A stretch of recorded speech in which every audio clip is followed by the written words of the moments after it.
C'est un véritable siège que subit la ville de Naplouse en Cisjordanie occupée depuis quelques semaines déjà. Pas plus loin que mardi soir, les forces de l'entité sioniste ont diffusé des vidéos d'un raid aérien qui a coûté la vie à un adolescent de 15 ans. Une mort qui vient une fois de plus secouer les Palestiniens qui ne comptent plus leurs morts. Les résistants et la presse palestinienne pourtant ne cessent de démontrer les exactions de l'armée sioniste à l'encontre des droits du peuple palestinien. Depuis le mois d'octobre, les forces de l'armée sioniste ont envahi Naplouse et les villages environnants et érigé de nouveaux postes de contrôle dans tout le secteur, mais aussi multiplié les raids militaires nocturnes et les fouilles.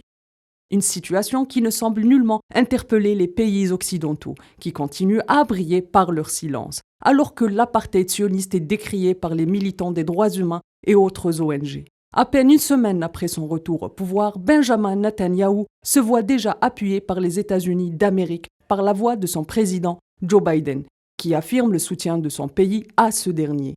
Alors que Netanyahou est impliqué dans plusieurs massacres de Palestiniens, notamment ceux de Sabra et Shatila. Au même titre que l'ensemble des dirigeants de l'entité sioniste, Netanyahou n'est nullement inquiété par la justice internationale. Rien qu'en 2022, plus de 100 Palestiniens ont été tués en Cisjordanie occupée et dans la bande de Gaza, assiégée depuis 15 ans. Rien que durant les attaques de l'armée sioniste en août dernier, au moins 49 personnes ont été tuées, dont 17 enfants en 56 heures.